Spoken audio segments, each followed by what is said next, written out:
I'm having my blood pulled out of my body, put through a filter of oxygen, ozone, and UV, and then it's being pumped back into me.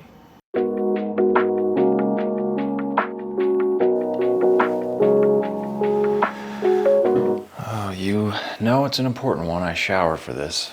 If you've spent any amount of time trying to heal from mold, autoimmune issues, Lyme, co-infections, parasites, any of these things that tend to not be fully recognized by Western medicine, then you are no stranger to the concept of detoxing. Chances are you've probably heard of things like infrared sauna, or just sweating in general and getting good sunlight, doing things like coffee enemas, or making sure your minerals are right, or the tens of thousands of supplements that are available to us and we've all probably spent way too much money on. But one thing that actually struck me as a new option was this thing called EBOO. This video I am going to dedicate to my experience of actually going to get the EBOO treatment done. Extracorporeal blood oxygenation and ozonation. How much does this cost? What can I expect to feel from getting this treatment done? How many treatments do I need? We're about an hour away from appointment time. It only takes an hour. Let's do it. Special thanks to today's sponsor, my ultimate symbol of freedom and adventure and calm. Yes, this is my beloved bass boat, and I sold it so I could keep on climbing. The only real pre-procedure instruction I got on this was make sure you're well hydrated, so I have some electrolytes in here, and also make sure you've had a good meal with a good amount of protein. So I did that this morning, had some steak and eggs, and I'm gonna down this and then head over to the office. Renee, you're in the shot. So I looked it up, and the average cost is $850 to $2,200. This is like just Google search engine results. For my own personal looking around, it's closer to like between $1,000 and $1,500. And I think a lot of people that have issues with inflammation are seeing results from this, and that's why it's popping up more and more. They say that this is, well, I know already from what I know about ozone, this is anti-inflammatory, antibacterial, antifungal, antiviral. Ozone is a very potent treatment, and I guess doing it this way rather than being treated, I think with a normal IV, you get like 3 times more ozone to the blood. So we're gonna see what happens. I have done so many things at this point. I've done hyperbaric oxygen chambers. I have an infrared sauna at home. I've done methylene blue. I've done countless gut detoxes. So I'll be able to tell you what kind of effects there are immediately. And to be honest, my hopes aren't that high. You know, it's not that I don't think there'll be a result, but a lot of times we're just chipping away at the underlying conditions that we have, at the byproducts of the pathogens that are at play inside of us. So I'm doing this because sometimes people refer to this as like a blood oil change. And I've done a whole bunch of detoxing this year, working on parasites, working on SIBO. And I think that it's a good option to filter my blood out and start fresh. Took a little bit to get in there, but from the approach wasn't perfect. That's probably why. I always am quiet when I'm getting the needles put in. I used to not care at all, and my cousin is afraid of needles, and then he's like infiltrated my psyche with it. It's weird. This is the most effective thing for my son. He's the one that got 9 1.2 liter canisters on it, and he doesn't have any die off. He's clear. He struggled with. He's got the autism spectrum thing, but he's also got genetic hits where he can't process environmental toxins so well, heavy metals, CBS 699T, which is like the worst. That's a gene mutation? Gene mutation. Okay. It's like called a hole in the bucket. It's like the worst gene mutation. He has to take RNA nucleotides to be okay. Oh, wow. Otherwise, his liver and kidneys and detox pathways just don't really work at all. Yeah.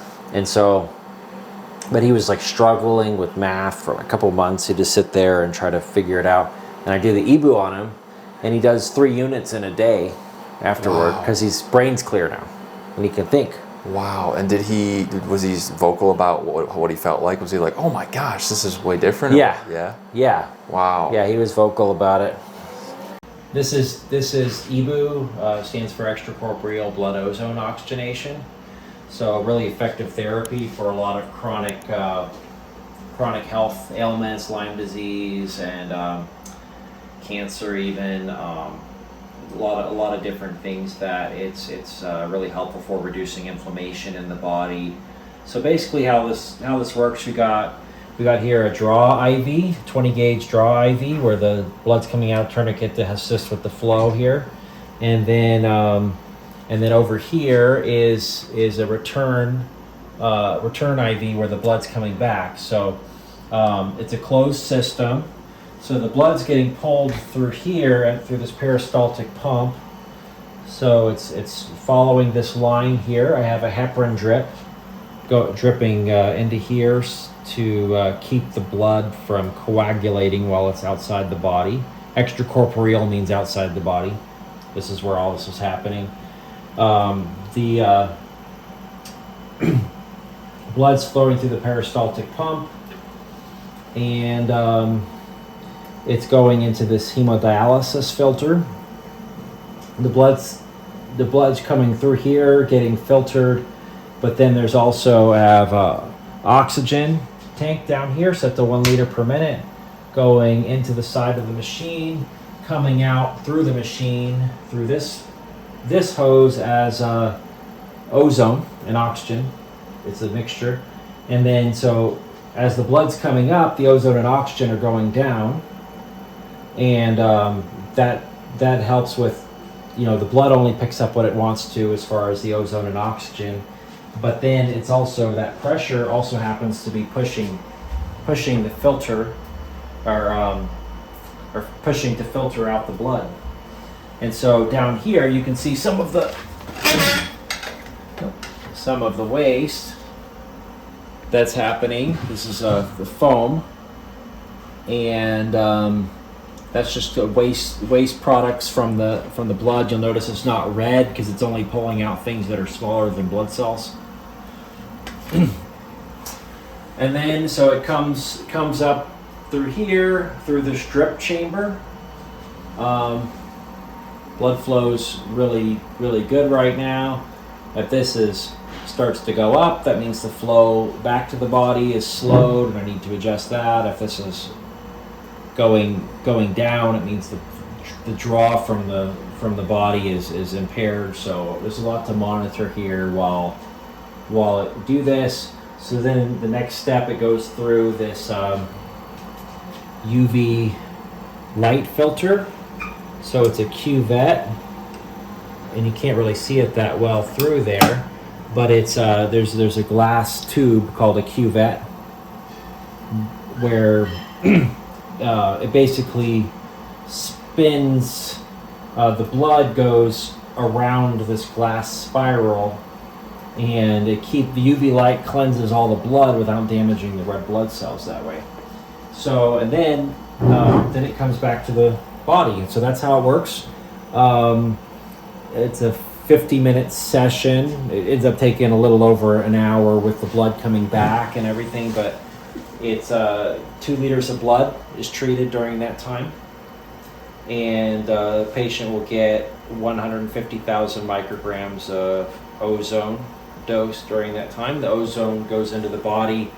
Just 2 liters are treated, but the ozone goes through the body and spreads throughout. It can kill Lyme disease, parasites, beneficial effects on other parts of the body. So if you were, I know that we've been doing a lot of stuff on my gut. If you were, I imagine at least a few people are going to see this video and they're going to have questions about at what point in their treatment would it be a good time to think about this. And let's say it's parasites or Lyme. Like, would you say, hey, you need to do some work on detox pathways before you get into something like this? Yeah, I don't do this on people just coming in from the get-go. I mean, have to make sure the detox pathways are optimized. Also, look at basic micronutrients. You want to have you don't want to be low in B vitamins and low in D and low in omegas and all this stuff. and then go into something like this and have the liver enzymes being all off and feeling sick, and also like dietary changes. We'll need to not. I've done it on people that eat junk food, but they do better. They do much better from it if they're kind of healthy, that they're not having to deal with the toxins from what the ozone's killing. Right. Along with the toxins from the foods they're eating. Got it. You know. Yeah, that makes sense. Yep. And just so do that optimization first before you start going in this direction. Oh yeah. Okay, well, back in the car after the EBOO treatment. As far as what I feel like right now, body feels good. We actually did IV at the end just because I already had the IV line in, so I got pushed with some minerals and magnesium and vitamin C and glutathione. So I'm feeling like some warmth in my body from that. I think it's too soon to tell in terms of like what I'm feeling from the EBOO treatment. So I'm just going to keep you guys posted as the day goes on, and then as tomorrow comes, and we will see. Well, as you can see, it's night. I'm just taking the dog out before we go to bed, and I'm just wanted to kind of report back what I'm noticing is, and people say this all the time, and I never really know what they mean, so I'll try to clarify, but I notice my body is less inflamed. My stomach it feels like it's over top of my hips. Not all. He thinks he's a hard ass. I'm not all bloated, and my feet have like way more range of motion as I move them back and forth. Usually my ankles are really tight, my hips are tight, my back's tight. All that is absent currently, so we'll see what happens. The only negative effect is I have a minor headache and maybe a little bit of tightness or pain around the liver, which I get that when I'm having die-off symptoms anyway, so nothing crazy there. Sleep on it and see what happens. Okay, it's the next day.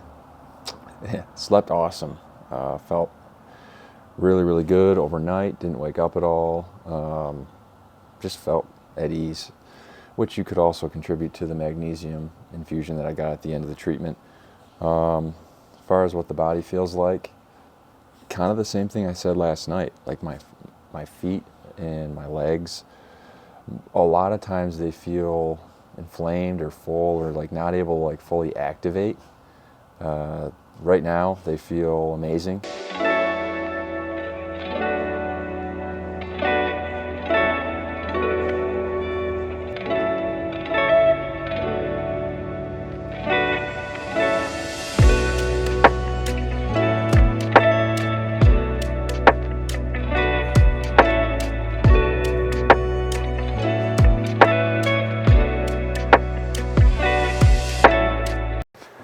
Okay, it's Sunday night. I did the procedure on Thursday. I'm actually sitting here at my desk editing this video that you're watching right now, and I'm just trying to think of the little questions that I may have missed throughout the experience there. So one would be I think the protocol that's most commonly recommended for this is that you do it for 3 weeks in a row, once a week. I was unable to adhere to that just based on the logistics. I will likely do at least one more treatment, and I'm going to keep you guys posted on how I'm doing after I post this video too. So I went a little bit off the protocol there. I've been told that even doing one treatment can have tremendous benefits. So take that for what it's worth. Lasting benefits that I've seen from this, I'd say for the most part it's been in inflammation. So my body as a whole feels less bloated overall, and I don't just mean in my stomach, I just mean like I normally feel a little bit of sluggish lymph, if that makes sense, like throughout my body, and I'm feeling a lot less of that, which is making exercise a little bit easier. I even went for a jog yesterday, which I normally don't do because my feet and my ankles don't activate well, and then I end up getting like hip and back pain. So that was really good. And as far as gut stuff goes, that's another one of my big symptoms. I can't say that there's been a massive change there. So if this is something that you're hoping will, in one shot take out something like parasites fully, or if you're suffering from Lyme or SIBO. I can't say that it's felt like it did that for me, but also everybody's different. So I think if you want sort of my general recommendation, it's do all the optimizing that you can be doing that's somewhat free, you know, like at least changing your eating habits. I know that there's a cost to that, but what are you doing for movement? Are you getting sunlight? Are you using the sauna? Are you rebounding? Are you moving your lymph somehow? Are you taking care of your fascia? These are all probably videos I'll make in the future to elaborate on. But if you have the resources and this is something that interests you, I would say it's there's very little risk of negative symptoms or experience associated with this, and the upside could be very high for you. So it's something to for sure look into.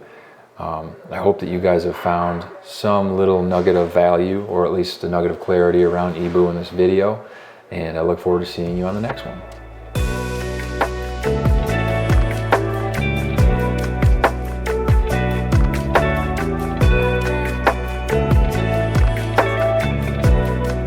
Okay, one more thing before you go. I've been kicking this around a little bit just with some people in person and some people I've met via YouTube.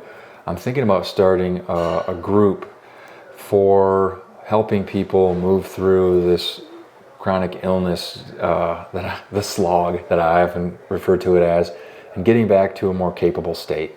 I've been in and part of several healing groups in this realm, and one of the things I've found that somewhat turned me off from them is that it can very easily turn into a very negatively charged victim mindset space. I think we all definitely do need to have a space to be heard, but I think there's probably a way to infuse more inspiration and more actionable dialogue, and that's what I'm hoping to create here. So if you're somebody who's dealing with these things and you don't really have anybody to talk to about it, like your friends and family are like, we don't know what the hell is going on with this person, this group could be for you. So if you have interest in that, I'm still putting the pieces together. You can send me an email, nate@gettingthere.com, and we'll move forward on that. Plenty more videos to come, and I appreciate you guys for watching very much. See you soon.